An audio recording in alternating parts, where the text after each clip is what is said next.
Get ready to ignite your passion for music and take your creativity to the next level with the Rhynestone Podcast. I'm your host, Banner Driskell, and we have an electrifying episode in store for you today.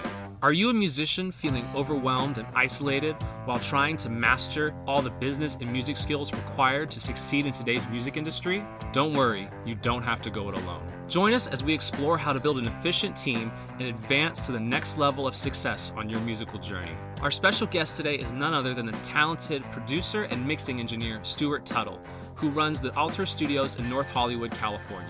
Stewart will be diving deep into why it is a bad idea to do everything by yourself, and why the first hire on your team might be a producer. We'll also be answering some of your burning questions and catching up with Matty Music Madness as he tells us about his experience with Rhynestone Productions. So get your headphones on, turn up the volume, and get ready to be inspired as we help you unlock your potential as a musical creative. Don't forget to follow us at social media at Rhynestone Productions. That is Rhynestone, Rhynestone Productions, wherever you do social media.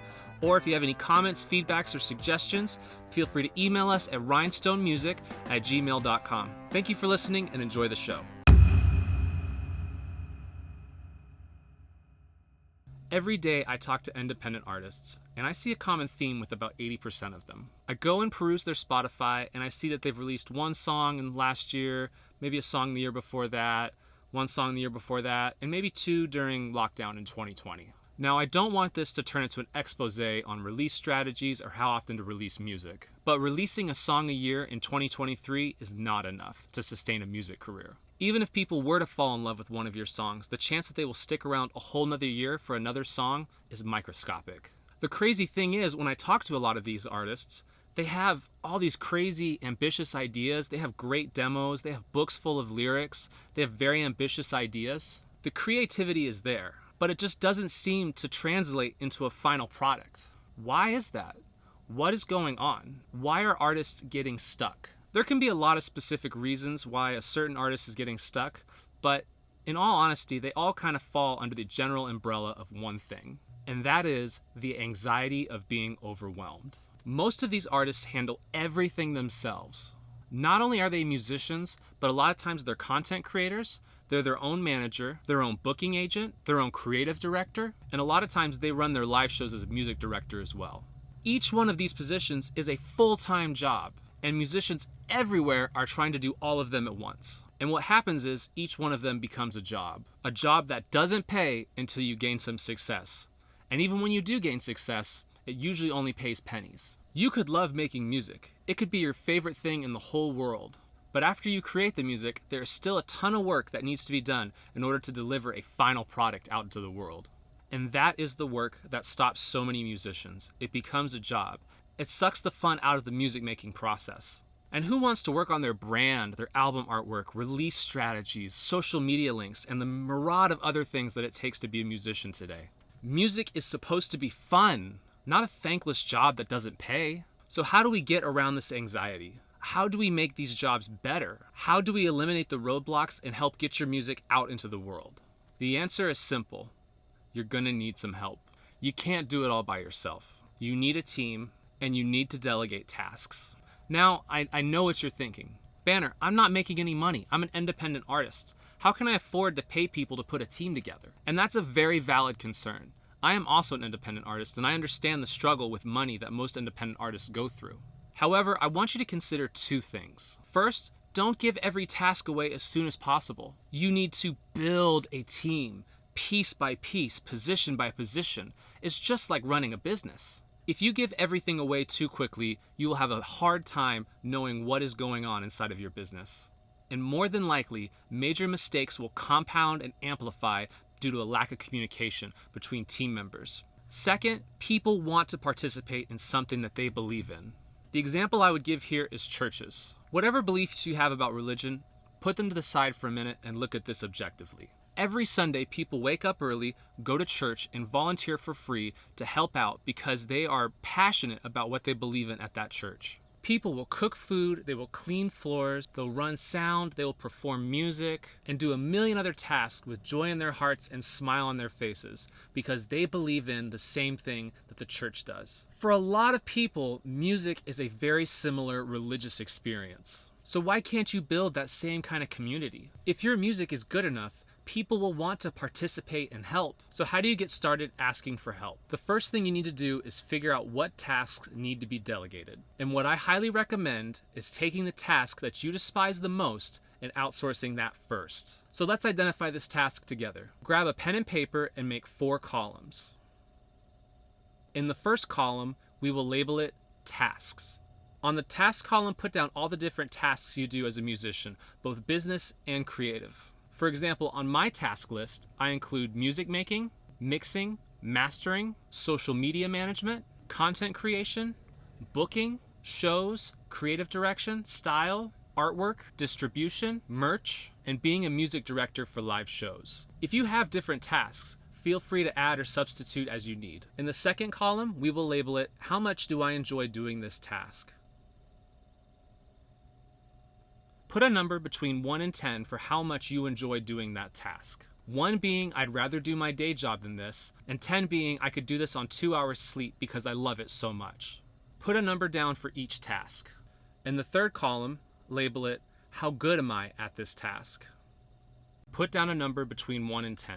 1 being, I am actively making this worse, and 10 being, I am world class at this task. I want you to be honest with yourself, but don't beat yourself up too much. Remember, the better your answers are, the better the solutions we can come up with. On the last column, add up the totals from column 2 and 3. It should become pretty clear that one task is just not for you. If you're watching the video, you can see that mixing and mastering scored 4 out of 20 on my chart. While there were other low-scoring tasks, this one was definitely the lowest. So figure out which task is the lowest scoring, and that is definitely the one you need to delegate.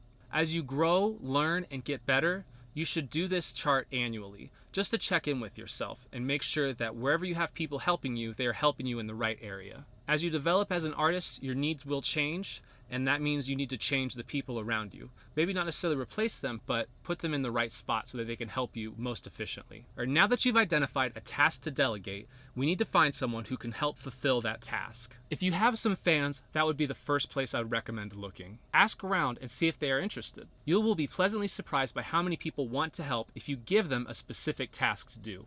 If you don't have any fans, the next place I would look are musicians in your circle.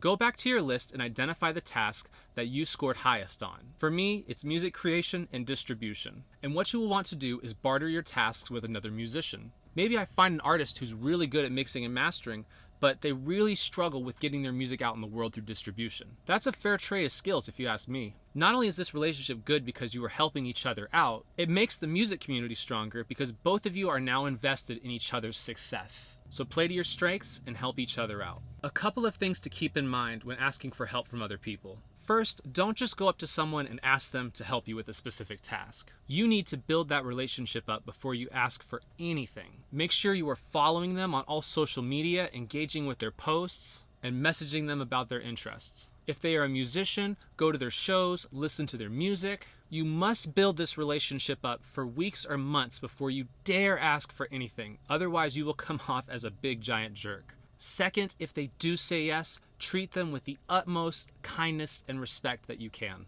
If you are mean to people who are working for you for free, they will turn on you and they will tell everyone they know what a giant jerk you are, and that is the worst thing that can happen for your music career. If they make a mistake, you need to be compassionate and merciful. If you can, help them correct it or teach them the right way how to do it. I struggled with this for a long time. I was not always kind to people who helped me out, and I can tell you from firsthand experience that this really screwed me over in the long run. But that's an episode for another day. Third, you need to reward these people. If they help you, they have become invested in you, and they will tell everyone they know about you if you treat them right. First off, this one should be completely obvious. They should get into your shows for free.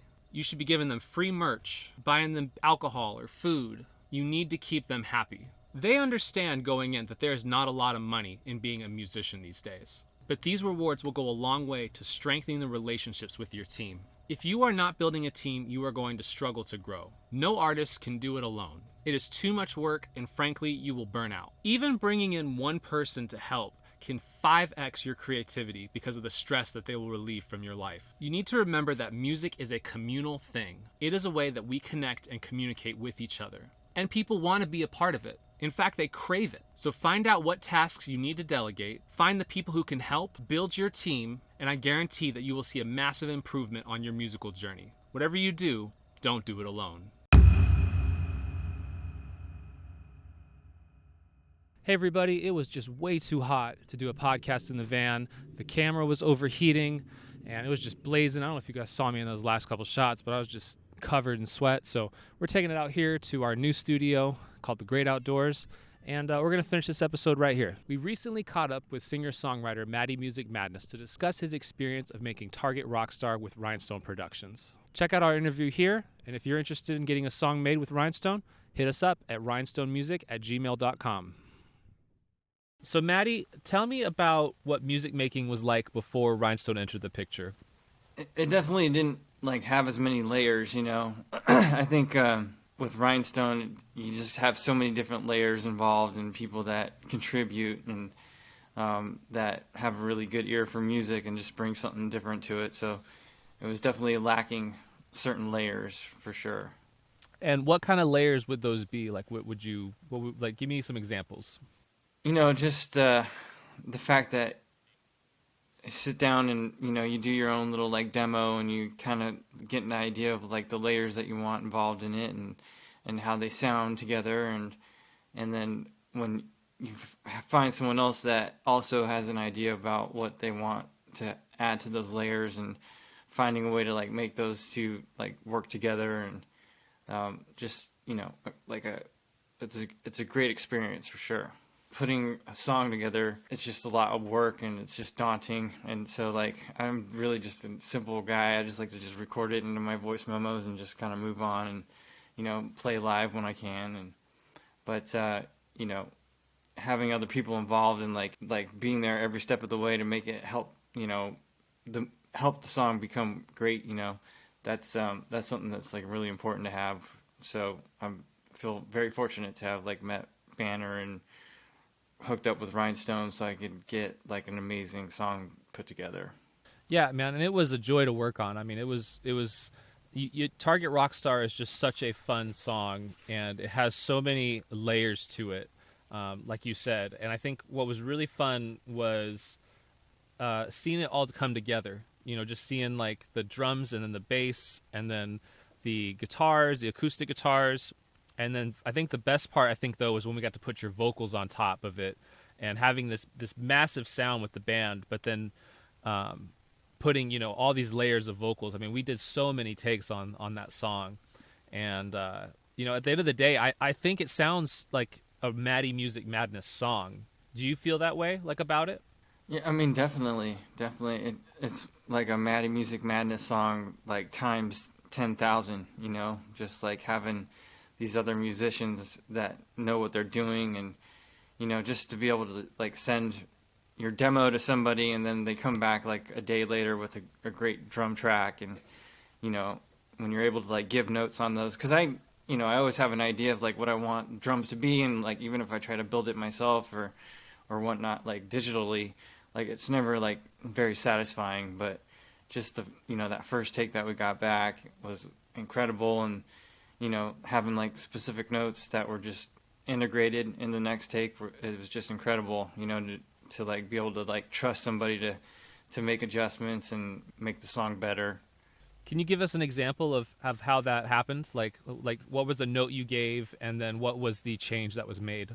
I think that towards the end of the song, there's a big build up and the drums were just kind of there, but I wanted them to be more specific, on beat. I don't even know how to explain it, but just da, da, da, da, and build up, crescendo up to something. I think we gave him that note, and he just went to work and just made that happen. So it was there the next take. He only did 2 takes, so. Yeah, and I think too that's part of the thing we want to do with Rhynestone is it's your song, right? So it's a collaboration. We want to bring that together so that we can focus on the things that work and correct the things that aren't working and make them better. So you have a complete song, And I think that was I remember the one with the kick drum was you had very specific no, I don't want it to double kicks here at the beginning of the verse, but I want them later or I think it was the chorus. And so when you have those those notes and those feelings, It's great because first off, those are the things that you get to create your song, right? Like those are the little things that help you, allow you to go like, all right, these are the things that I want a Matty Music Madness song to sound like. But then there's other things I know that like you were a little worried. I think about the electric guitars. I remember you had a comment about you didn't want the electric guitars to sound like a sitcom. You know, like you said the electric guitars would sound like a 90s sitcom. And then it was like, well, you know, let's hear it in the mix. Let's think about it. Let's sit on it for a couple days. And so, you know, that's one of the big things I want to make sure is that it's a collaboration. It's not just like, oh, you're going to get some musicians to play on your song. Like we want to actively work to make this a Matty Music Madness song, you know. And I think what we decided was that, you know, we're just going to take that guitar part out of the first verse, and like then it like kind of exploded in the second verse, you know. And so that was like a great compromise, and you know, it got rid of my worries about like how I felt about the, you know, the initial guitar tracks. And but I always loved the chorus and everything. So but it was just great to like, you know, talk about it and then just make it work and just move on, because there's a lot of steps we had to take to get the song done. So yeah, and you know, I think the thing is like it was so cool to see it go from like you said, like it was a demo all the way to completion, and just like, you know, every layer added something. You know, every layer added dimension to it and scope, and you know, it was one of the best things I think about seeing it was just seeing the completed product, you know, for sure. Yeah, I mean, you don't like realize like what it takes to get something like that done, and people make it look easy. So, you know, so when just getting one song done, and I was like, damn, it takes a huge team to like really get together and make it happen. And so I just feel fortunate I was able to rely on you know, Rhynestone and Banner to like help me like get through it all. And you know, I'm definitely like 10,000 times better musician and producer and any other kind of aspect that you learn through the whole process. You know, I'm just so much better at anything now. So, and that's awesome to hear. You know, that's one of the big things is you know, I want you to use our musicians and stuff, but at the end of the day, I want you to become a better musician so that you can make better choices and move ahead in your career. You know, like that's awesome to hear that you got better through the experience. It wasn't just like you gave it all to us and we did all the work. And I'm sure you guys learned a lot from me too. We definitely did. So what's next for you, Matty? What's music, life? What is happening next for you? I'm just I'm working in the film industry almost full time right now, and I go to garage sales on the weekends, and I sell all that stuff that I find at garage sales pretty much on eBay. And I look for, you know, a bunch of instruments, and I found a great guitar yesterday, this great Honer vintage from the 80s acoustic guitar. It's beautiful, and found these amps, you know, so I do that a lot. So then I'm always just writing music and, you know, playing guitar and, you know, just staying busy. This is a busy time of year, you know, the spring and summer and stuff. So, well, Matty, we're excited for it. I can't wait to see what you do next, my friend. Thanks, buddy. We had so much fun making Target Rockstar. It was one of the most joyous experiences. Matty was such a great candidate to work with. Matty has this great ability, as we talked about in the podcast, to be willing to try things that maybe are a little scary at first. He went out there and he goes for it and he tries it. And if it doesn't work, it doesn't work. But, you know, at least he tried it. And there's honestly some great moments on that record that I'm just so proud of. Little things that probably no one else will ever hear. But honestly, I hear them, and every time I hear them, I smile. So look out for more music coming from Matty Music Madness soon. I imagine we'll do another song with him very shortly. And follow him on all social medias at Matty Music Madness. Hey everybody, welcome to the audience question portion of the podcast. Here you can ask your questions to me or our Rhynestone musicians, and we will do our very best to answer them and to give you high quality answers to your burning questions. Without further ado, let's get to the first question. Question number 1. Dear Banner, I have been struggling a lot lately and I am ready to give up music. I don't have any connections and hardly any money to commit to being a musician. I just found out that my favorite band is full of nepo babies who have had everything handed to them, and it is killing me. Everywhere I turn, I find another artist I like as a nepo baby, and I am realizing that there is no chance for an artist like me to succeed. Should I give up? Should I keep trying when it feels like only rich kids can win at this game? Yours truly, James, Portland, Oregon. Oh man, James, this is a tough question because there's so many different facets to it. And I think you have to break down what this really is. And I think it really comes down to insecurity. Insecurity as an artist, because it's very easy to write off people who've made it. In fact, it might be the easiest thing to do as an artist, because a lot of times we aren't successful. A lot of times we're all really scared. A lot of times we don't have the best equipment. We don't have the right connections. And honestly, if you're in it for reasons of fame and fortune, then being a musician probably isn't for you. Now, if you really love the art of making music and you love what it is you are doing, then it shouldn't matter. What should honestly matter is you doing your best and not comparing yourself with those who maybe are on a different path than you.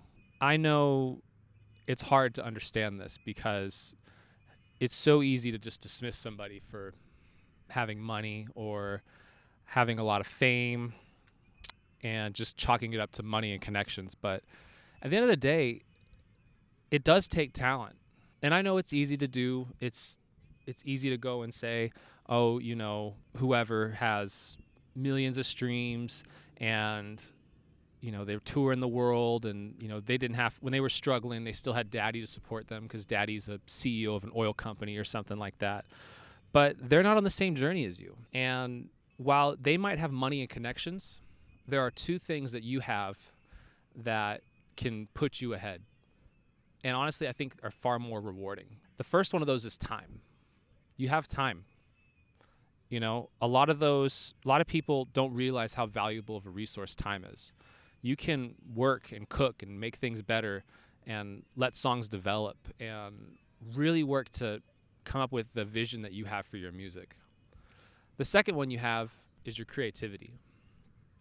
Your creativity is what's going to set you apart from everybody else.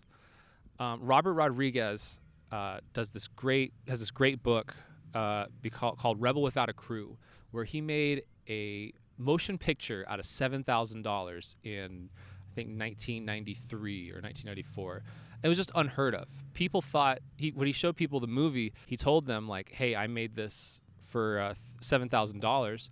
And people thought, oh, you're just talking about the trailer, right? Like, our trailers usually cost $30,000. He's like, no, I shot the whole movie for $7,000. And in that book, he breaks down how he made his movie and the cuts he had to make and the risks he had to take and the ingenious ways he figured out how to keep his film budget small. And because of that, his films have a very endearing quality to me because they are like, they shouldn't exist, but he figured out creative ways to make it happen. And that would be my advice to you, is just realize you have creativity. That's a skill of problem solving. You can go and problem solve your way out of anything. You can problem solve not having money. You can problem solve not having the connections. You can figure all sorts of things out. That's why I have this podcast and why I have Rhynestone Productions, is because I want to help people and give them the resources and connections and help them make the best music they can possibly make. My advice to you is don't compare yourself to other people. You're always going to be disappointed. Realize that you might not have money and connections, but you do have time and creativity, and those are much more rewarding. And then the third thing I would say is just work at it every day. A lot of people don't work on their music every day, but if you work on it every single day and you put in the time and the effort, things are going to happen. It may not be stadium tours and, you know, chilling with Snoop Dogg on a beach, but it'll blow your mind, I promise you. What I would just suggest is, you know, keep your head down, keep working, and don't compare yourself to other people. I know it's a lot easier said than done, but I know you can do it, James. All right, so this is question number 2. Dear Banner, why don't you use Rhinestone musicians on your own personal music? Soon. I have a song coming out that will be with Rhinestone musicians.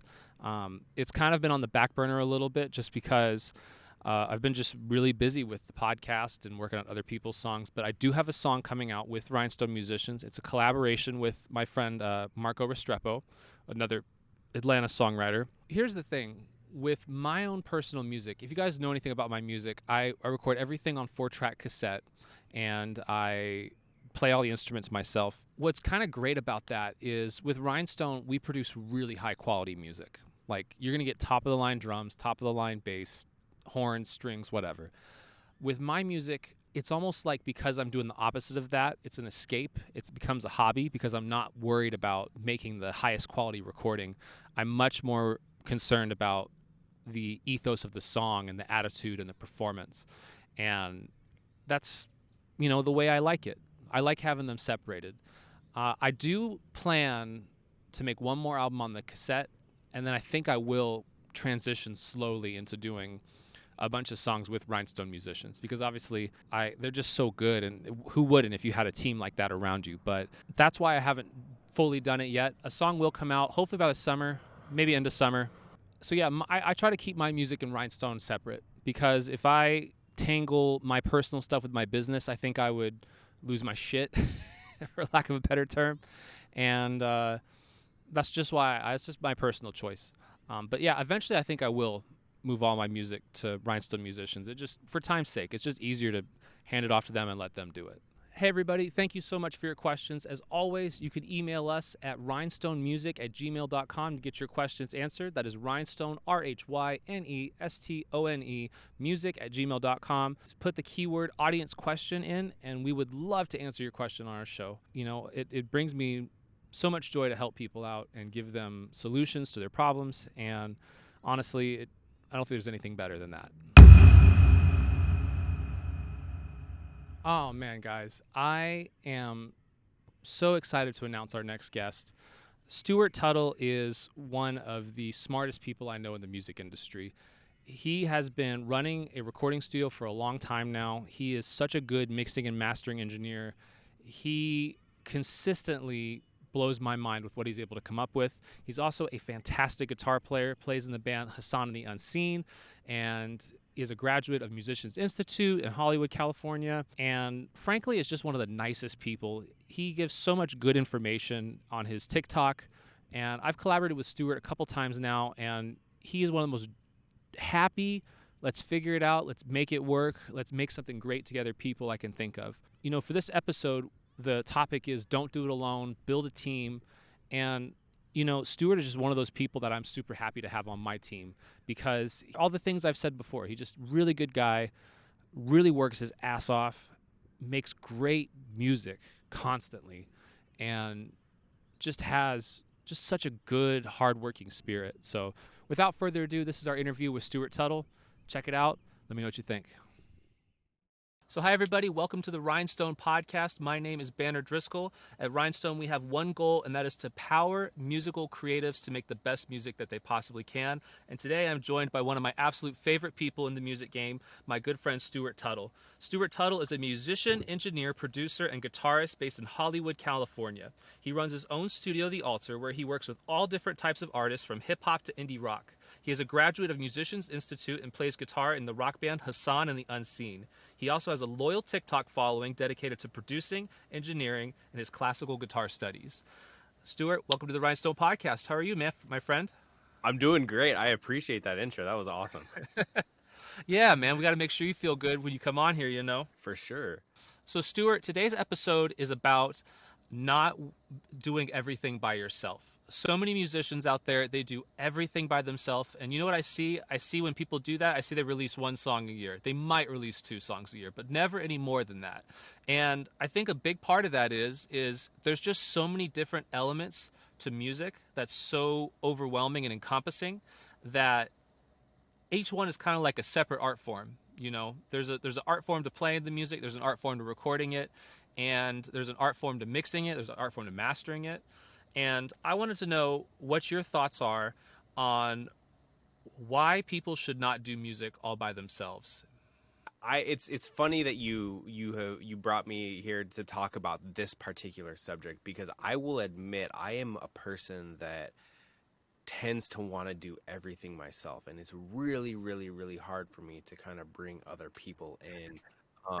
Mostly because of whatever certain bad experiences I've had with, like, I had somebody, do some graphic design for me, and I paid them, and it just didn't come out the way I wanted it to come out. So I ended up figuring it out myself.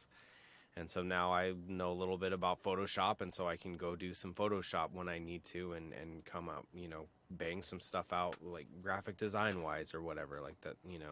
But at the end of the day, for even me and what I do, like if I really want to do everything that I want to do, I need to figure out how to delegate certain things out and not take everything on my shoulders, because I can't do everything that I want to do. And I would assume it's the same for independent artists. Like, if you've got a job that supports you, like that's taking up a decent amount of your time. You're in the studio, if you're producing your own stuff, like, you're limited. We're only limited to a certain amount of hours in every single day. So like, you got to figure out, you got to start delegating these tasks. The more you understand about it, the more you understand why labels exist, because labels have teams of people that each person in that team is handling, social media, photography, videography, mixing, mastering, production, editing, all these different fields. And, to do all of that yourself is a very, very daunting task. And yeah, you may be able to do everything yourself, but how well can you do each one of those individual tasks at a high level? I think that's a big question that the independents need to be asking themselves.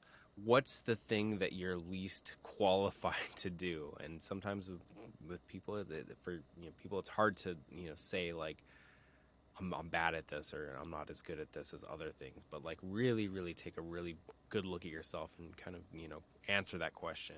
Yeah, I think what you said is a really good point, though. Is if you are really bad at something, and someone who's like an expert at it, it is so much easier to give them the reins and the control. That's like one of the reasons I give up a lot of my mixing, is like mixing and mastering is just not my forte. I'm learning a bunch, and I can do it if I have to, but I'd much rather give it to somebody else and have them control the.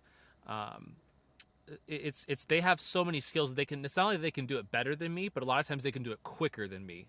And that's also a big concern too, because you want to get it done as quickly as possible. Most definitely, yeah. When I started mixing, like I think the first like records that I really mixed that were to be released, like I spent tens, like 20, 30, 40, 50 hours on one song, like to get it to where I wanted to, and revision after revision after revision after revision. Like if I go in those folders, it's like 20 mixes deep, and that sort of thing, versus now like I hardly ever go over 3 mixes with anything. Sometimes it might be, but it's like little tiny small things, so it's a way different world than when I started mixing. Maybe you could do it really good, but it's going to take you a lot longer if you're not as skilled at doing it, versus somebody who mixes all day long. Like they're able to make decisions really, really quickly, especially if you're doing everything yourself. You run into the problem where your perspective is skewed. Your perspective on yourself is very, very skewed. It's not objective. You have, you're clouded. You have this judgment of yourself it's messed up, essentially. And passing along, a mix, say, for your song to somebody else, to where they can hear it with fresh ears and have no preconceived notions or no judgments on it, and just, do what a mix engineer needs to be able to do, and take that and make your vision even better, polish it up to make it better. That's something, same thing, if you have a mix engineer, like if budgets allow for it, then doing the same thing in the mastering phase of that, like, can even elevate that record even more. And that's why, like, you see, like, if you look at liner notes of any major label releases, there's individual people for all of those tasks. And a lot of the reason why they come out sounding the way they do is because all those people had a small part in that, and were able to, this is what I do best, and this is what I'm gonna bring to the table for this record, and elevate it just a little bit more each step of the way. Yeah, and I think too, even if you go through like a lot of the higher quality indie records too that we know and love, like they still have a bunch of people that work on those too. I mean, you go look at like I remember looking at the National one time and their liner notes, and it's just producer after producer, mix engineer. The liner notes are long. There's other groups too, like Unknown Mortal Orchestra, where the the liner notes are so long. Even though you think it's an indie record and he makes it all himself, it goes through 3 or 4 more sets of ears before you get to the final product. And I think every time you get that, it's usually it for the most part, if you got the right people and the people that work within your style, I feel like it's always a good thing to have other people listen to it. Most definitely. I mean, and granted, finding the right people sometimes is a hard thing. If you can find somebody to work on your music that actually really, really loves your music and wants to, say, mix your record or master your record, like, that record's going to come out sounding a lot better than someone who's, even if they're really good at it, and versus somebody who loves the music and is just like, kind of emotionally invested into it at that point, if they really like it like that, because then they're doing their best job. Because in a sense, like, if I'm mixing a record that I really love, I feel like I'm in it. I'm like really, really like I'm listening to this record and I'm making decisions on this record of how I want to hear this like thing really, really come to life. In a sense, that's something special. So if you can find those types of people that you really gel with, like, that's where it's at. And sometimes it takes a little while. How would you go about telling somebody to find somebody like that? Because I feel like that's one of the first things is you can go and find your neighbor or your friend that, I'll do some mixing for you. And then you can also go and, I just talked to somebody recently in Atlanta who charges $400 a mix per song, and there's obviously a middle ground, but how do you find an engineer or a producer like that? That's a tricky question. I mean, I think, it depends on what your circle is. I think you kind of need to search within your circle first. I think that's the best way to go to kind of build, like, to keep your community. If you have artists that you're friends with that are in similar genres, like, who's mixing your records? Like, that's a great place to start. You can always go on, there's tons of sites that offer services, and then you can kind of go down rabbit holes of, like, trying different people out. But I think starting within your own community is probably the best way to go, especially even if you're on TikTok and you see somebody, a mix engineer that you like what they're talking about or whatever on other posts and stuff like that, that may be a good place to start. Go use your intuition. Like, that's a great way to kind of gauge where somebody's at and if they're going to be a right fit for you from the jump, I guess. But it's tricky. You might have to go through a bunch of people to find the right person too. Stewart coming in hot with all the jams, with all the takes. The great thing about Stewart is he is actually out there making the music. He's doing the work. He is putting together a studio. He's making money as a musician. When you find people like that in your life, you hold them tight. And that's why I keep Stewart always a phone call away. I always talk to him. Whenever I have mixing and mastering questions, he's the first person I go to. And honestly, I'm just so grateful to have him on my team. If you guys want more of Stewart, check out Stewart at his TikTok, his Instagram page, on his social media. He's also a Twitch streamer. So whatever you're doing, follow his advice like he said in the interview. Don't do it alone. Build that team. Find you a good producer. And I guarantee you, your music's going to improve. Let's face it, making music can be overwhelming. From writing and recording to producing and mixing, it's no wonder so many people throw in the towel. Even the greats have struggled to find their footing. But here's the good news. At Rhynestone, we've seen it all and we are here to help. Our team of music industry professionals is here to help you navigate the ups and downs of the music industry. By asking the right questions, we'll help identify where you are at, where you want to go, and the best way to get there. Whether you need help with songwriting, recording, vocal performance, production, gigging, or anything else, Rhynestone has got your back. We believe that every artist deserves the chance to shine like the star they are. That's why we're offering a special treat to our listeners today. Email us at rhynestonemusic@gmail.com. That is Rhynestone, RHYNESTONE, music@gmail.com with the word consulting in the subject line to receive your first hour of consulting for absolutely free. No questions asked. We'll work with you to develop a plan of action so that you can accomplish your goals and you can become the star that you are meant to be. Don't let the overwhelm get the best of you. With Rhynestone in your corner, you'll have the support you need to make your mark on the music world. Hey everybody, that is our show. I hope you learned a lot. I want to thank Stewart and Matty for their time. Please go check out their socials where you can, follow them. Check them out. Our intro and outro music is Target Rockstar by Matty Music Madness. Our ad music is Half a Heart by Chris Ray King. Both songs were produced by Rhynestone Productions. And my name is Banner Driskell. You can find me at social media at Banner Driskell Media, wherever you do social media. That is Banner, Banner Driskell Media. Lastly, if you have any questions, comments, feedbacks, concerns, anything like that, you want to complain about my dirty knees, feel free to email us at rhynestonemusic@gmail.com. That is Rhynestone, RHYNESTONE music@gmail.com. Thank you for listening, and keep shining like the star you are.